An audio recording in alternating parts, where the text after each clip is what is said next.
Can you introduce yourself? I'm Kevin Deanna, founder and president of Youth for Western Civilization. We're a student group that's active nationwide. We organize, educate, and train students in the defense of Western civilization, and we fight radical multiculturalism, illegal immigration, and racial preferences on college campuses. So how does your group define Western civilization? Actually, if you go to our website at westernyouth.org, we actually got that address that very question because we get it a lot. And we basically say it's a cultural compound of Christian, classical, and then the folk traditions of Europe.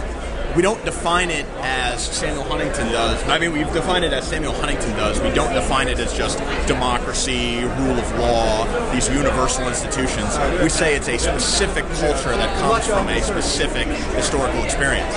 One of the books that we champion a lot is Samuel Huntington's Who Are We?, where he basically addresses the question of what does it mean to be an American, and he defines it basically in the same way. So what kind of reception do you get on college campuses to that message?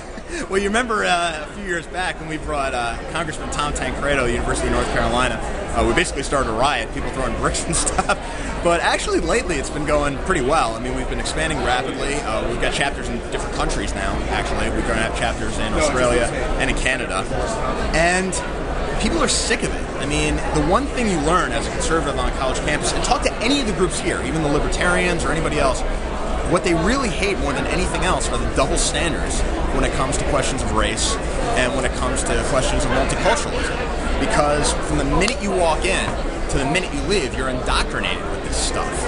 And it's so stupid and it's so overwhelming that even though a lot of people are intimidated by it, a lot of other people get sick of it and want to fight back. What do you think about Obama's first 2 years in terms of your issue, sort of Western civilization? Do you think it's been good or bad or unrelated? I would say it's indistinguishable from what Bush would have done. I mean, really, what is the difference between George W. Bush and President Obama on immigration reform, on the DREAM Act, on any of these issues? So, if anything, I'm actually kind of glad he's in office because at least people recognize it a bit more. They understand when there's an actual overt leftist that they're trying to push an agenda of mass immigration. Whereas with Bush, a lot more people were fooled. Although, I mean, again, remember with Bush, the conservative grassroots rebelled against him on immigration reform, and he wasn't able to get it done. Group. I haven't really been able to come in here with the group is. Yes. We're primarily concerned with issues involving national identity. Is multiculturalism a good idea for American society? Is immigration a good idea? Issues of fairness also. Is affirmative action fair? Is it likely to foster integration of the sort meritocracy of the sort that America has always been? I'm very concerned with those questions. A lot of things that traditional conservatives are behind, but they are hesitant to organize on them for fear. Usually, they're afraid of being labeled racist or haters or something like that, which is a pretty standard tactic of the left. And you organize mostly in schools? Yes, college campuses. Okay. And what's the reaction that you get when you?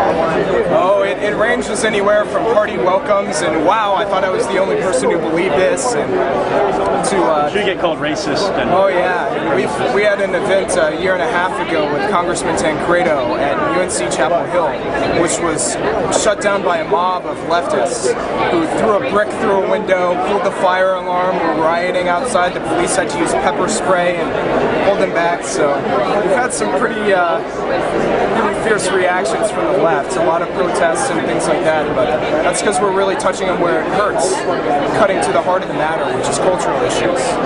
So you believe in meritocracy and the deletion of the hyphen, yes, and nationalism? Exactly, just like Roosevelt. Roosevelt has some very powerful quotes to that effect. The most powerful quote, I think, was from the Knights of Columbus that said, hyphenated American is not a good American. There's no such thing as a hyphenated American. That's good place for that in American society.